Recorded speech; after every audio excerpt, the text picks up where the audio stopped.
Hi, I thought I'd make a quick video while I'm still in hospital because when I leave hospital, I'm going to be in a very different space. And the hospital experience has been amazing, actually, really amazing. So loving and caring and gentle and thorough and mindful and purposeful and thoughtful, just really special. It's not glamorous, but actually in its simplicity, it's really beautiful. And just give you a little, just for my memory as well. Nice. This is my lovely bed. I'm packing now. All the gloves and the aprons and chairs and my lovely view. Look at the lovely sky. I'm plugged in at the moment. Let me just unplug myself and then you can see. Just to have my view recorded. And just all the activity that goes on in these windows. I'm just having a look. I don't know if you can see in the corner, I think sort of this stack of windows here is all where the nursing stations are. And you can sort of see into the nursing stations, and yeah, it's pretty fantastic. It's just lovely. And my cupboard and my setup and my lovely, just really very, very lovely. So I've had my kidney transplant. I had it on Thursday the 12th. I was at about 6:30 in the evening. My brother Rob, he went in probably about 10 a.m, something like that, on the 12th in Liverpool. And then his kidney was picked up at 2. It was a little bit late, and brought to me, and it arrived at sort of 5:30, 6 o'clock. So I was taken down to theatre for 6:30.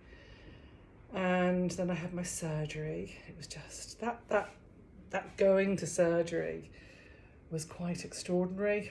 I just wasn't in a space to document it. I was thinking I was going to document it all the way, but I wasn't in a space to do that. I was very nervous, very emotional. And so, it's cold. And so, yeah, that walk in the bed with Ryan down to the theatre, and then he had to say goodbye. Then you go into this sort of pre-op space where they prepare you and get ready. And then and then I walked into the theatre, and yeah, it was quite amazing. Just this lovely big space, and I had to sort of sit on the bed, and then the anaesthetist was doing her thing, and then I was asleep, and then I was waking up in this intensive care unit where they just said, "It's time to wake up, Anna. Time to wake up. You had your transplant," and it was a huge success. The kidney woke up immediately. And I was just beaming. Straight away. I was like, I couldn't breathe actually. I do remember that. I couldn't breathe properly. So I was like twitching, and then they sort of, I remember them squeezing my throat, opened my throat, and then I was able to breathe. They put an oxygen mask on. And I was in there for about an hour and a half with a lovely lady nurse called Hannah, I remember. And she looked after me, and it was just lovely. She called Ryan. And I was completely out of it. And then at 1:30, because my transplant had been so successful and my kidney was awake and I was stable, they brought me back to my room here.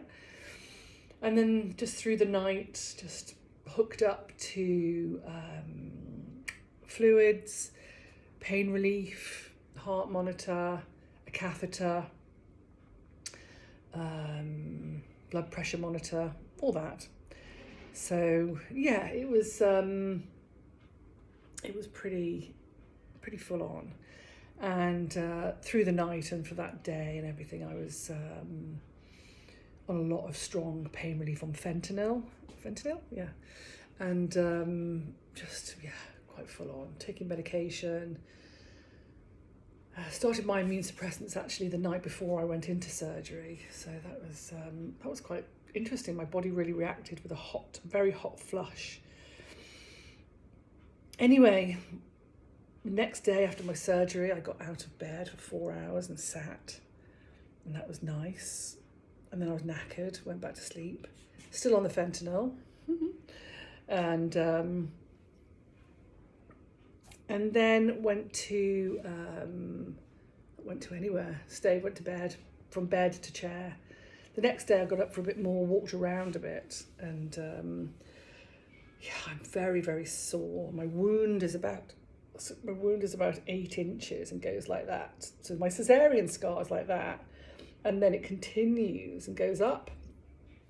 So sort of on my sort of pubis, and then comes right up, and it's very bruised and it's very big and it's very sore. After 2 days of fentanyl, I was like, I just don't want that anymore. It's too much. And they put me on tramadol, which is manageable, and paracetamol, which is what I'm taking. And then yesterday, which was day 4, 5, my days are a bit mixed up, but it doesn't matter. I saw the pharmacist who told me about all my medication. I saw the dietitian who told me about my diet. I'll just continue with my healthy macrobiotics, I think. And seen the doctors, seen the anaesthetist, seen lots of people, really thorough. And they said, yeah, I can go home, which is now day Friday, Saturday, Sunday, Monday, Tuesday, Wednesday. I'm on day 6 today, and I'm going home. So I'm still in a lot of pain. And so I've had some tramadol and paracetamol for brekkie. And I'm going to get in the shower now. I'm going to have a shower here just in case anything happens. And wash my hair. And then I'm going home. So, yeah, it's quite a journey, quite a vibe. One thing that I just have to say is how unbelievably and utterly overwhelmed and floored by all the love and support and outpouring of just gorgeousness from all my friends and my family, and most of all, my brother, who donated his kidney to me, who's doing really, really well as well. He went home day 3, back to Liverpool. He was in Liverpool. So he went home day 3, and he's been recovering nicely at home. But yeah, it's I know that it's a very slow and steady recovery, because I don't feel that I could do anything other than literally walk from here to the bathroom at the moment. I do have to get myself into the car and home, but we'll manage that to be fine. So yeah, there's lots more to talk about, but I'm quite tired and quite spaced out with all the medication. I'm on a lot of medication at the moment. I'm taking about 30 tablets a day.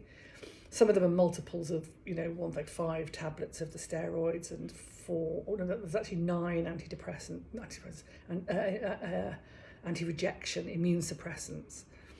I'm not on antidepressants, although maybe the tramadol's that, but I wouldn't be surprised if I get a bit of a post-op slump, a bit of post-op blues once I'm home. That would be probably something that most people experience, just integrating back into normal life. So that's where I'm at, really. I don't think there's anything else to sort of fully report other than the NHS are amazing. They really are truly amazing. Miracle workers. And I'm so grateful for their science and research, and Kidney UK. I'm definitely going to get involved with Kidney UK, do some fundraising for them.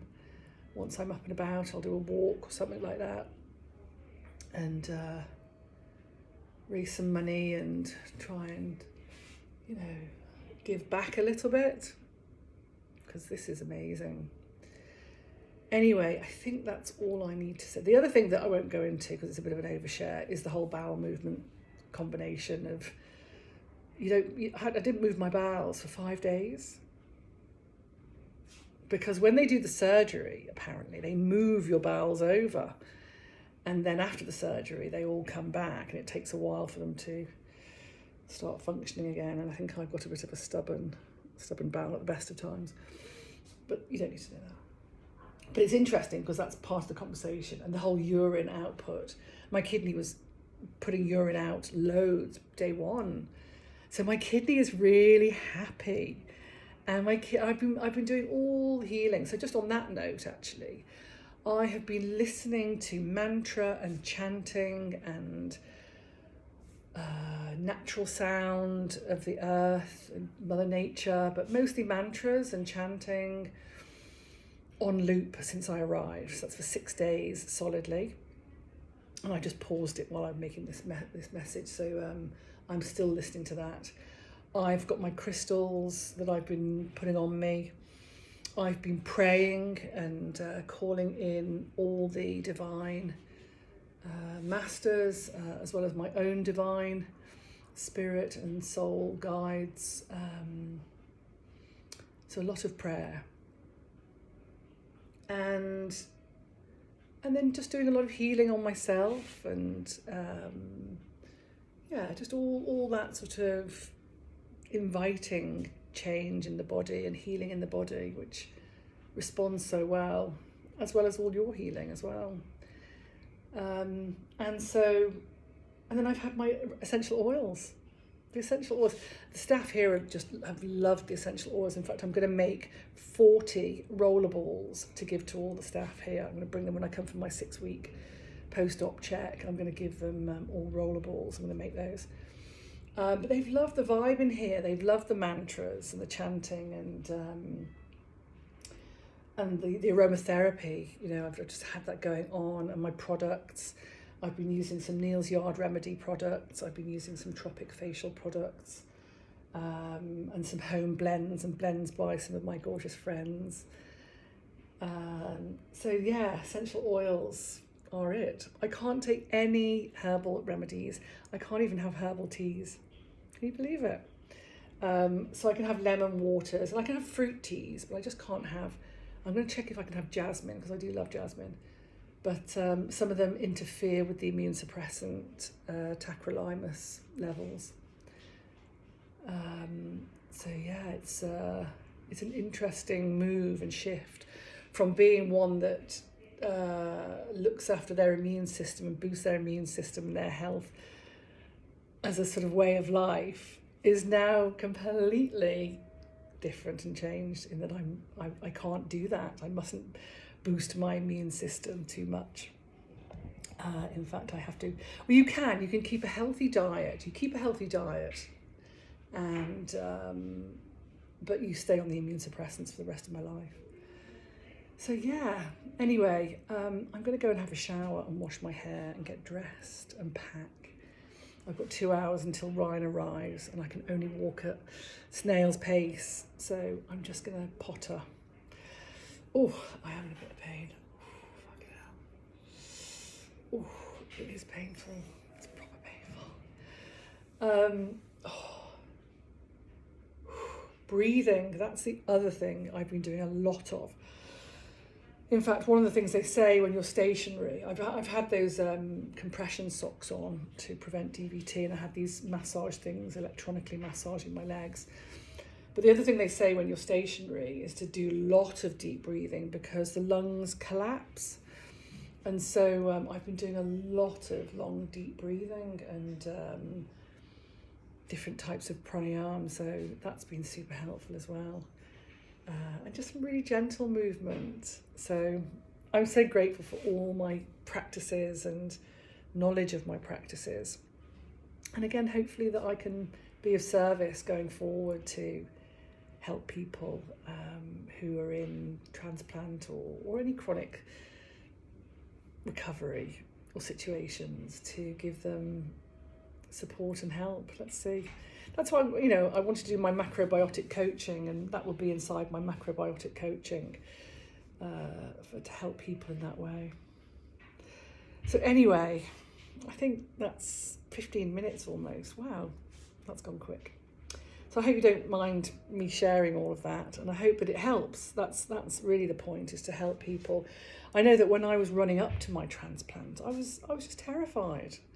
I was terrified, I was anxious, I thought to myself at one point, I wonder if I'll get to the other side and think, what was all the fuss about? But I don't think that, actually. I don't actually think that. I think that it's right to be anxious and scared and worried, because it is a flipping big operation, and it is major, and it's life-changing, and it's everything. It's huge. It's not just the surgery, it's a whole life change, and I think I just didn't really understand that until now. And it's only week 1. It's a long road of recovery. I've got about 4-month recovery, 4 to 6 month recovery phase, and then actually even to a whole year of full recovery. So it is a long road, and I'd like to continue doing, periodic catch-ups, just to sort of document it, so that people who are having kidney transplants can tune in and get some support. And if I can talk to anybody, I will. I think I've had I know I've had a really successful and brilliant experience. So I hope that gives people a lot of positivity and reassurance that it is and can be a hugely positive experience. I'm not sure if everybody has that, but I'm going to have to stop in a minute because I'm in pain. I need to walk around. So yeah, it's just gentle.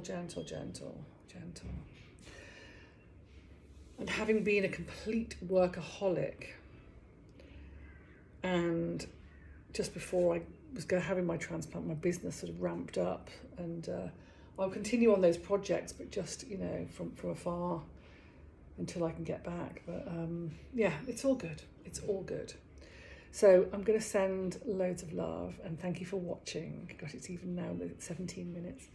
Thank you so much for watching, and I hope that I hope there's some benefit that comes out of these recordings, and I'm going to send you lots and lots and lots of love.